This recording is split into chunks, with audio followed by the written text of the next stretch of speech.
I'm strong, you know, I'm strong. I can arm wrestle. Do you want to arm wrestle? No. I've been taking, you know, I've been taking part. These aren't mine. I can kick. Okay. On July 28, 1987, the late-night studio looked like every other American comfort ritual. Blue-lit curtains, a polished desk, the host's calm smile, the promise that whatever happened in the real world, late night would keep its rhythm. Then Crispin Glover leaned back in his chair, stood up, and launched a high kick toward David Letterman's head. For a heartbeat, the audience laughed, then didn't. Letterman flinched and rose, not to play along, but to protect the show from becoming a safety incident on live television. And when the cameras drifted toward commercial, something invisible began. The quiet machinery of erasure. How much power did a late-night host really have? And what happens to the stars who cross a line nobody ever writes down? In American late-night television, the word blacklist almost never existed on paper. There were no memos stamped banned, no press releases announcing that a guest would never return. And yet, everyone understood exactly what it meant when a name stopped appearing on the booking calendar. In the era dominated by Johnny Carson and later David Letterman, silence was policy. If Carson didn't invite you back, other shows noticed. If Letterman's producers quietly stopped calling, agents took the hint. The blacklist functioned not as punishment, but as risk management. To understand why this silence was so powerful, you have to remember what late night meant before social media, before podcasts, before viral clips. In the 1970s and 1980s, a single appearance on The Tonight Show starring Johnny Carson could launch a career overnight. It was not just a talk show, it was the final approval stamp of American mainstream culture. Albums sold the next morning. Movie deals followed weeks later. Comedians built entire tours from one good couch interview. And the inverse was just as real. If you were no longer welcome on that couch, you lost the most efficient promotional platform in entertainment. This is why talk show blacklisting rarely looked dramatic. There was no on-air confrontation, no official ban. The system worked through omission. Publicists would pitch. The booking team would stall. Not this cycle. Maybe next season. Eventually, the calls stopped altogether. In a tightly networked industry, that absence became a warning label. This guest is unpredictable. This guest disrupts control. This guest costs us more than they bring. Late-night television sold the illusion of spontaneity, but behind the desk sat a rigid structure. Every laugh was timed. Every anecdote had a clock. Every segment was built to protect the host, the network, and the advertisers. Guests were allowed to be edgy, strange, even intoxicated up to a point. The unforgivable sin was not scandal. It was uncertainty. Anything that threatened the host's authority, the studio's safety, or the show's rhythm triggered an unspoken response. Containment through disappearance. In that world, being blacklisted didn't mean you were hated. It meant you were no longer trusted. And in late night, trust was everything. Late night television never punished people for being famous, talented, or even controversial. Punished them for being uncontrollable. What separated a guest who could return again and again from one who quietly vanished was not morality, nor public opinion, but whether they respected the invisible boundaries that kept the show intact. Those boundaries were never explained on camera, but everyone who worked behind the scenes understood them instinctively. In 1987, Crispin Glover walked onto David Letterman's stage already framed as weird. That alone was not a problem. Late night had built its identity on celebrating oddity, irony, and guests who did not fit the polished Tonight Show mold. Glover's career at that moment made him an ideal booking. A recognizable face, unpredictable energy, and a reputation that promised a memorable segment. What no one anticipated was how quickly unpredictability could turn into perceived danger. The interview did not collapse all at once. It unraveled in stages. Glover leaned back too far in his chair, spoke in a tone that felt performative rather than conversational, and challenged the rhythm Letterman depended on to control the segment. Then came the moment that changed everything. Glover stood, pivoted, and launched a high kick toward the host's head. Whether it was meant as a joke, an act of performance art, or a deliberate provocation hardly mattered. What mattered was that Letterman instinctively stood up. In late night, the host leaving his seated position is a red alarm. It signals that the format itself is at risk. From the audience's perspective, the moment hovered between comedy and discomfort. Laughter scattered, then thinned. From the control room's perspective, it was something else entirely.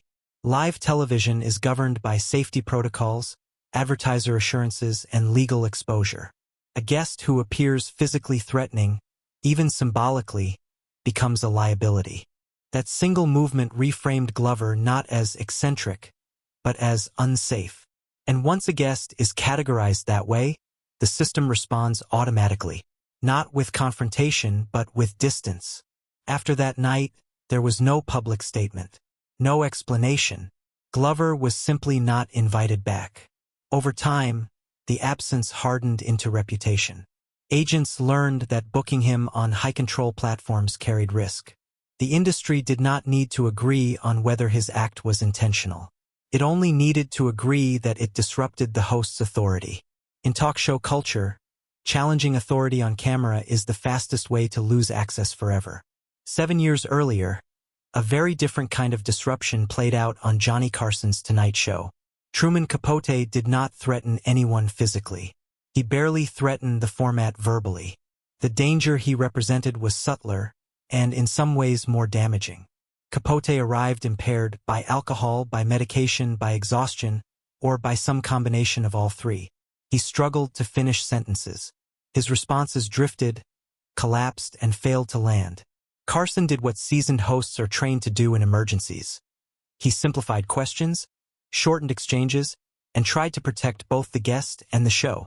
But impairment on late night is judged differently depending on outcome. Comedians like George Carlin could arrive visibly altered yet still deliver precision, timing, and coherence. That was tolerated, even mythologized. Capote's appearance crossed the line from altered to incapacitated. He could not perform the basic function of a guest. Communicate clearly within a limited window of airtime. In the language of television, he wasted minutes that could not be recovered. What made Capote's case especially unforgivable was not embarrassment, but inefficiency. The Tonight Show was built like a factory line. Each segment had to move. Each pause had to justify itself. A guest who stalled the machine disrupted not only entertainment value, but economic value. Carson did not shame Capote. He did not scold him. He simply did not call him back. And because Carson's silence carried industry-wide authority, Capote's television presence faded rapidly afterward. The message was brutal but clear. Late night could forgive scandal, but it could not forgive dysfunction. A guest who cannot deliver usable television is a guest who endangers the host's control over the broadcast. And control was Carson's defining currency. If Glover represented a threat to physical safety and Capote represented a threat to airtime discipline, Joan Rivers embodied the most personal violation of all: betrayal. Rivers had not merely been a frequent guest on The Tonight Show. She had been Carson's trusted substitute host, the woman chosen to sit behind the desk when he was away. In the hierarchical culture of late-night television, that position carried an unspoken expectation of loyalty. When Rivers accepted a competing late-night show on Fox in 1986 without informing Carson first, the act was interpreted not as career ambition, but as personal disloyalty. Carson reportedly learned of the deal through the trades, not from Rivers herself. In a business where private conversations mattered more than contracts, that omission was fatal. What followed was not a public feud, but something colder. Carson cut off contact. Rivers was no longer welcome on the show that had built her visibility. Other programs aligned with the Carson ecosystem followed suit. The punishment extended beyond professional access into social exile. For years, Rivers spoke openly about the pain of that silence, not because it damaged her career entirely, but because it severed her from the system that had validated her legitimacy. Her case revealed the deepest layer of talk show power: the host as kingmaker not just of ratings but of belonging. Breaking the unwritten code of loyalty was treated as a threat to the host's sovereignty. And sovereignty, once challenged, demanded total withdrawal. Taken together, these cases reveal that talk show blacklisting was never about morality. It was about control. Physical unpredictability, functional incapacity, and personal betrayal all led to the same outcome because they all destabilized the same thing: the host's ability to manage the narrative in real time. In an era when a single appearance could define public perception, losing access to that space was not just a setback. It was a slow erasure.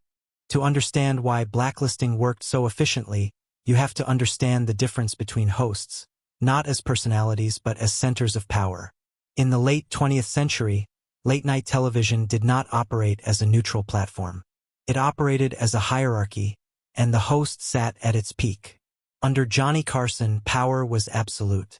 Carson did not just host The Tonight Show, he was The Tonight Show. NBC executives protected him because he delivered stability, ratings, and a national ritual that advertisers trusted.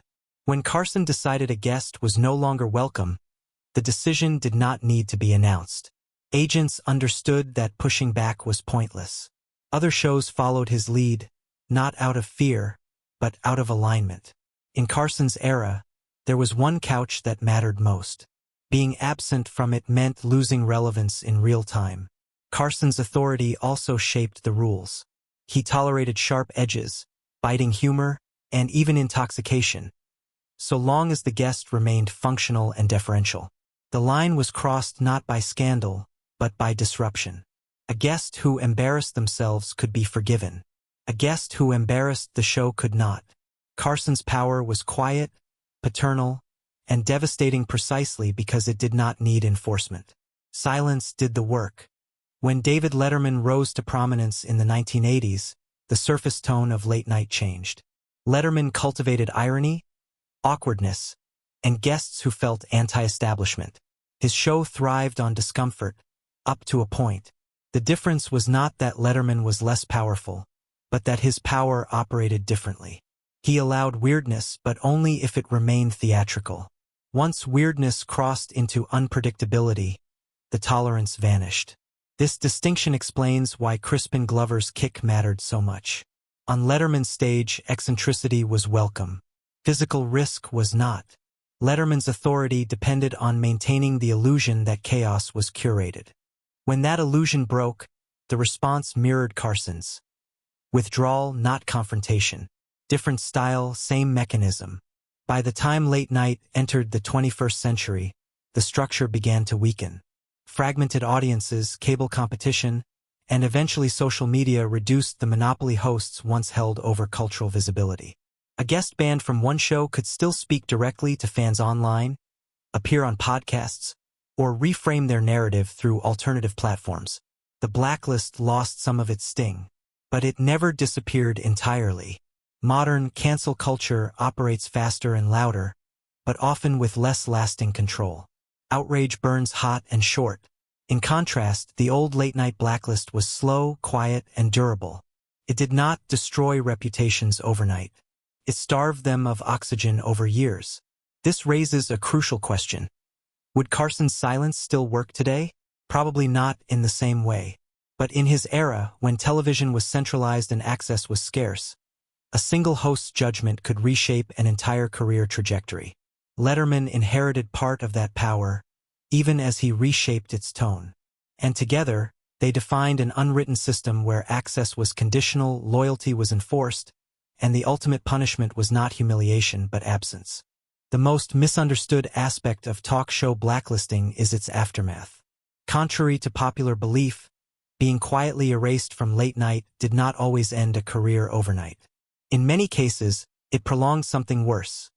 A slow, ambiguous decline where success became harder to measure and legacy harder to control. For Crispin Glover, the disappearance from David Letterman's stage did not mean disappearance from cinema. He continued to work, often choosing projects that leaned into his outsider image. But his absence from late night froze him in public memory. Without recurring talk show appearances to recontextualize his persona, Glover remained defined by that single moment half-joke, half-threat. He was not condemned publicly. He was simply left alone to carry a reputation he no longer had access to correct. Truman Capote's case was quieter and more painful. Television had been one of the last bridges connecting him to a broad American audience. When that bridge collapsed, There was no replacement platform waiting. Without social media, without long-form interviews on demand, Capote faded from the cultural conversation while still alive. His work remained revered, but his presence vanished. The blacklist did not erase his genius. It erased his voice at a time when he needed it most. Joan Rivers experienced the most complex aftermath of all. She did not disappear. She fought. She built an alternative career path in stand-up, fashion television, and later reality media. But the cost of being cut off from Johnny Carson's ecosystem followed her for decades. Rivers spoke openly about the emotional toll, not because she lacked success, but because she had lost legitimacy in the one arena that once crowned her. The blacklist was not just professional. It was personal. When Rivers finally returned to late-night television in 2014, it was not framed as a reconciliation. Carson was gone. The system had moved on. Her return felt less like forgiveness and more like historical closure. The silence had already done its work. What these stories share is not tragedy in the melodramatic sense. It is something colder. Talk show blacklisting did not destroy lives. It redirected them without consent. It narrowed options. It removed the most powerful mirror celebrities had to reflect and reshape their public image. In Hollywood, survival is often mistaken for victory. But for those quietly erased from late night, survival came with a price. Losing control over how history would remember them. Late-night television has always sold itself as a place of laughter, confession, and second chances. But behind the desk, it operated by a different logic, one built on control, loyalty, and omission. In the eras shaped by Johnny Carson and David Letterman, the most powerful punishment was never public humiliation. It was silence. Scandals faded. Awkward moments were forgotten. But being quietly removed from the late-night ecosystem meant losing the single most important stage for reinvention. Without that stage, celebrities did not collapse in flames. They drifted. They survived without the chance to explain themselves, to recalibrate their image, or to be seen anew. In Hollywood, that kind of silence is not neutral. It is directional. These stories are not about villains and victims. They are about systems. About how power protects itself by avoiding chaos, by prioritizing control over empathy, and by enforcing rules no one ever signs but everyone obeys. Talk show blacklisting reminds us that fame is not just about visibility. It is about access. And access, once revoked, is rarely restored. In Hollywood, scandals fade, but silence lasts forever. If you found this story unsettling, consider what it says about who controls culture, and who decides when someone disappears from it. Subscribe for more untold stories behind American television power. And comment below. Do you think these bans were justified, or were they quiet abuses of power?